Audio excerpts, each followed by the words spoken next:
যখন ছাত্রদেরকে মারা হয়, বাইরের দেশ থেকে আমাদের পুলিশ বাহিনী আনে মারা হয়।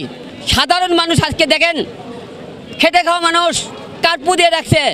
বাংলাদেশে এমন কি হয়ে গেছে, কার্পু দিয়ে আর একটি মায়ের সন্তান বুক খালি করা হয়, আমরাও তাদের বুক রক্তাক্ত হয়েছে, তাদের সাথে সংহতি জানিয়ে আমি লাল পড়েছি। এটি কোনো গোষ্ঠীর আন্দোলন না, এটি কোনো দলের আন্দোলন না, এটি কোনো ব্যক্তির আন্দোলন না, এটি গণমানুষের। আর দেশের সরকার যেভাবে বিচার আচার করতে চাচ্ছে, এইগুলার পথ করে দেওয়ার জন্য আমি আমার যে কোনো ধরনের স্যাক্রিফাইস করতে রাজি। আসসালামু আলাইকুম দর্শক, দেশ ও দেশের বাইরে থেকে যারা এই মুহূর্তে আমার ভিডিও ওপেন করেছেন সবাইকে অসংখ্য অসংখ্য ধন্যবাদ। দর্শক, প্রথমেই আপনারা শিরোনাম দেখেছেন, এখন দেখবেন বিস্তারিতর প্রথম অংশেই আজকে মাঠে নেমেছেন হিরো আলম এবং রুমিন ফারহানা এবং ব্যারিস্টার সুমন দলবল নিয়ে। আজকের এই প্রতিবেদনে অনেক কিছু উঠে এসেছে। যারা হয়তোবা বসেছিল ঘরে, তারা আজকে বাংলাদেশের এই গণ আন্দোলনে আজকে নেমে এসেছেন। কেন, কী কারণে জানতে অবশ্যই আপনাদেরকে পুরো ভিডিওর অংশটি দেখে আসতে হবে। প্রশ্ন এখানেই, হিরো আলম জানিয়েছেন যে এই সরকার শুধু লাশের খেলা খেলছেন এবং উনি বর্তমানে এই গদি টিকিয়ে রাখার জন্য পিছু দিকে ঘুরে তাকাচ্ছেন না। এদিকে বিশেষ করে রুমিন ফারহানা বলেছে, আমার সন্তানরা মারা যাচ্ছে, তাই আমি লাল কাপড় পরে আজকে মাঠে নেমেছি। বিএনপি হয়ে না, আমি সাধারণ মানুষ হিসেবে, জনগণ হিসেবে নেমেছি। এদিকে ব্যারিস্টার সুমন বলছেন, সরকার যেই খেলা খেলছে এই খেলার শেষ কোথায়? চলুন আমরা। যখন ছাত্রদেরকে মারা হয়, বাইরের দেশ থেকে আমাদের পুলিশ বাহিনী আনে মারা হয়। সাধারণ মানুষ আজকে দেখেন, খেটে খাওয়া মানুষ কার্পু দিয়ে রাখছে। বাংলাদেশে এমন কি হয়ে গেছে, কার্পু দিয়ে আর একটি মায়ের সন্তান বুক খালি করা হয়, আমরাও তাদের বুক খালি করে দেব। এই সরকার শুধু লাশের খেলা খেলতেছে, লাশের খেলা বন্ধ করতেছে না। আমরা এরকম সরকার চাই না। আজকে আপনার সবাই এখানে যে 3 দফা দাবি, এই তো ভালো এই দাবি। আর আমরা একটা কথা বলতে চাই, এই সরকার অতীতে অনেক লাশের খেলা খেলেছেন। সব জায়গায় রাজনীতি চলে না, লাশ নিয়ে রাজনীতি চলে না। রাজনীতি মানেই লাশের খেলা। কিন্তু তাই বলে যে এইরকম রাজনীতি ছাত্রদের মনে করেন মেরে ফেলে যে রাজনীতি করবে, এই রাজনীতি মেনে নেওয়া যাবে না। কারণ এইরকম গুম করে অদর্শ মনে করেন নেতাকর্মী বলেন, ছাত্রছাত্রী বলেন, সাধারণ মানুষ ধরে মেরে ফেলে দেওয়া হয়েছে। আজকে আমাদের জনগণ চুপ কেন জানেন? এই লাশের খেলা দায়ী আমরা জনগণ ঘরে বসে আছি বলে আজকে লাশের খেলা আমরা দেখতেছি। আমরা জনগণের আজকে থেকে আরো 15 দিন আগে বাড়াতাম, আজকে শয়ে আজকে আমাদের ছাত্রছাত্রী আজকে লাশ হতো না, এত মায়ের বুক খালি হতো না। খালি আমাদের নিরাপত্তার কারণে আজকে আমাদের এতগুলো সন্তান হারানো হয়েছে। তাই আমরা বলতে চাই, আর যদি একটি মায়ের সন্তানের বুক খালি করা হয়, আর সন্তানরা রক্তাক্ত হয়েছে, তাদের সাথে সংহতি জানিয়ে আমি লাল পড়েছি। এটি কোনো গোষ্ঠীর আন্দোলন না, এটি কোনো দলের আন্দোলন না, এটি কোনো ব্যক্তির আন্দোলন না, এটি গণমানুষের আন্দোলন। বাংলাদেশের 17 কোটি মানুষ একদিকে, আর কিছু সুবিধাভোগী সরকারের কিছু লেজুর বৃত্তি করা মানুষ একদিকে। আমি গণমানুষের সাথে, আমি বিএনপি হিসাবে এখানে আসিনি, আমি কোনো দল রিপ্রেজেন্ট করছি না। আমি রুমিন ফারহানা, বাংলাদেশের একজন নাগরিক। আমার তো অধিকার আছে প্রতিবাদ জানানোর, আমি সেই প্রতিবাদটাই জানাতে এসেছি।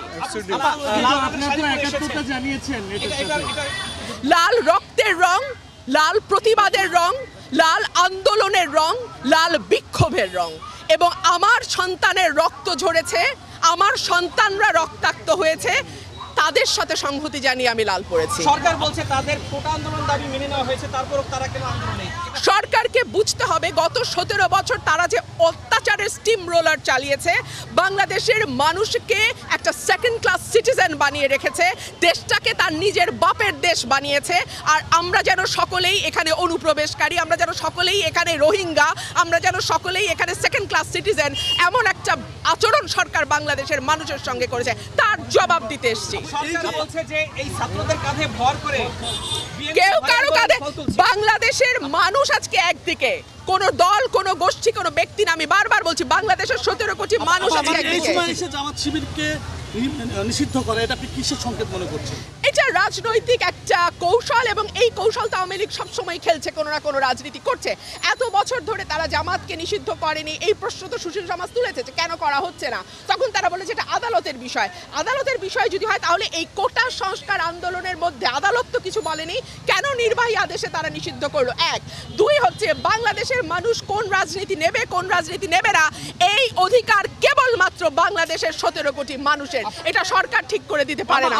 বিএনপি নেতাদের এই যে ধরপাকড় হচ্ছে, বিএনপি নেতাদের যে ধরপাকড় হচ্ছে, এটা কি বলতে চান? এটা শেষ। বিএনপি নেতাদের যে ধরপাকড় হচ্ছে, তারা বলছে কাকে ধরপাকড় হচ্ছে না? বিএনপি নেতাদের ধরপাকড় হচ্ছে, আমাদের বাচ্চাদের ধরপাকড় করছে, আমাদের নিরীহ জনগণকে ধরপাকড় করছে। ধরপাকড়টা করছে না কাকে? গণগ্রেপ্তার করছে, সাধারণ মানুষকে গ্রেপ্তার করছে। কাকে করছে না সেটা? আন্দোলনের মাধ্যমে আপনারা রাস্তা শিক্ষার্থীদের উপর ভর করে আপনি কি বলবেন?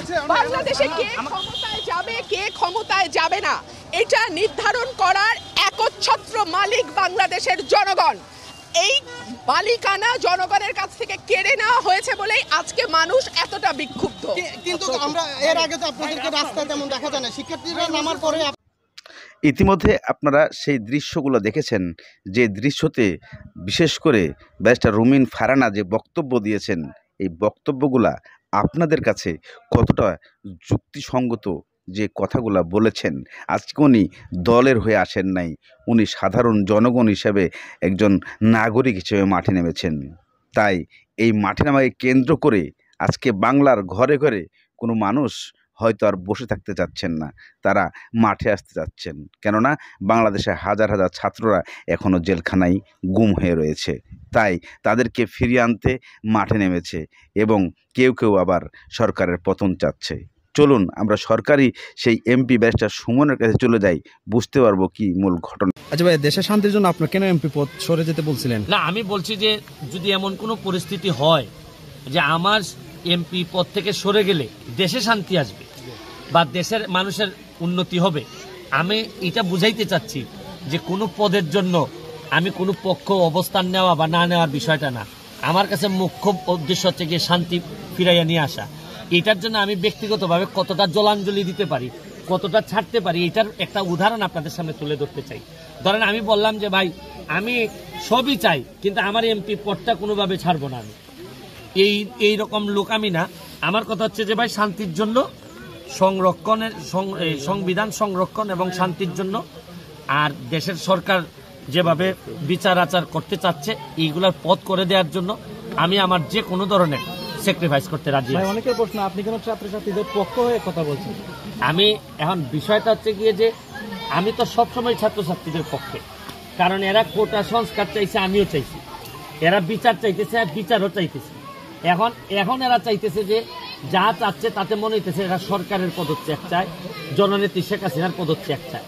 তারা এমন সব কথাবার্তা বলতেছে, বকাঝকা করতেছে ফেসবুকের মধ্যে। এখন আমার নেতা হচ্ছে শেখ হাসিনা, আমি তো আমার নেতার বিরুদ্ধে কেউ বললে তো আমার কষ্ট হবে, এবং আমি যদি মনে করি যে আমার নেতা শেখ হাসিনা, এখন আপনি যখন আমার নেতারে আপনি গালাগালি করবেন, তখন আমি আপনার সাথে আর কত দূর যাব? এখন আপনি আস্তে আস্তে যখন আমার বুকের উপর উঠে যাবেন, তাহলে এখন যদি আমি ছাত্রদের পক্ষে, ছাত্ররা ধরেন আমার পতন চায়, যে আমি কি আমার পতনটুকু কিভাবে চাইতে পারি যদি নৈতিকভাবে? আমি তো কোনো খারাপ কিছু করি নাই যে আপনি আমার পতন চাইবেন। কারণ আপনাদের বিচার চাইতে গিয়ে অন্য ষড়যন্ত্রকারীরা যখন ছাত্রদের সাথে ঢুকে যায়, ছাত্ররা তো এখন কোমলমতি, এদেরকে যে কোনো কিছু বুঝাইলেই বোঝানো যাচ্ছে।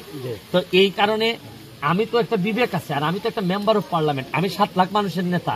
আমি তো আর ধরেন কোনো এরকম ইউটিউবার না যে ধরেন যারা সবাই না, যে জনসমর্থন পাওয়ার জন্য বা পপুলারিটি পাওয়ার জন্য আমি লাফায়ে পড়ব। ধরেন আমার তো কিছুই করা লাগতো না, আমার জনপ্রিয়তা ধরে রাখার জন্য আমি যে স্বার্থপর হইতাম, ছাত্রদের পক্ষে একটা স্টেটমেন্ট দিলেই তো কালকে থেকে আমি মহান নেতা হয়ে যেতাম। ছাত্রদের পক্ষে বললাম, আমি যদি বলি ছাত্রদের পক্ষে এটাক করে এখন সবকিছু ভেঙে চুরে দাও, এইটুকু বললে পরে পরের দিন থেকে ফেসবুকে আপনি কি দেখতেন যে আগামী প্রধানমন্ত্রী হওয়ার যোগ্যতা আছে ব্যারিস্টার সুমনের, বা ব্যারিস্টার সুমন মানবতাবাদী নেতা। আমার তো বেশি কিছু বলা লাগে না, এটাক করে একটা সাউন্ড করলেই তো নেতা হয়, মানে সব ছাত্রদের মনে ঢুকে যাওয়া যায়। অনেক সেলিব্রিটি দেখবেন আপনি 19 দিন পরে ইজ্জত বাঁচানোর জন্য আইসা বলতেছে যে না এটা ঠিক না, এই না সেই না। এগুলা যারা আসছে আপনি বেশিরভাগ লোকই দেখবেন নিজের কোন রকম স্কিন বাঁচানোর জন্য আসছে, কিন্তু আমি তো ভালো করেই বুঝি, আমি সারা জীবন দেখবেন পপুলার বিষয় যেগুলা মানুষের পছন্দের জিনিসগুলা নিয়েই আমি কাজ করছি। এইবার কেন আমি পছন্দের জিনিসগুলার আমি ছাত্ররা কেন তাদের মনের মতো করে আমি হইতে পারলাম না? কারণ হচ্ছে কি আমি জানি যে এটা একটা বড় গেম চলতেছে, বড় ষড়যন্ত্র চলতেছে রাষ্ট্রের বিরুদ্ধে। ছাত্ররা তো আর জানে না, ছাত্ররা কি শুক্র শনিবারে যেহেতু ধ্বংসযোগ্য হবে এরা কি জানে? এরা জানে না, কিন্তু আমি তো জানি। আমি তো রাষ্ট্রের বিভিন্ন গুরুত্বপূর্ণ মানুষের সাথে আমার জানাশোনা আছে, আমি ইনফরমেশন জানি। এই জন্যই এদের সাথেই আমি আসি, কিন্তু এরা যেভাবে আমারে চায় হয়তো আমি এইভাবে থাকতে পারি না। ভাই শুনেন, আমার তো বুঝতে হবে যে আপনি যদি আমার নেতাকে, আপনার অধিকার আছে আমার নেতাকে আপনি পছন্দ করেন না, আপনার যা ইচ্ছা আপনি বলেন, কিন্তু আমারে তো পছন্দ করা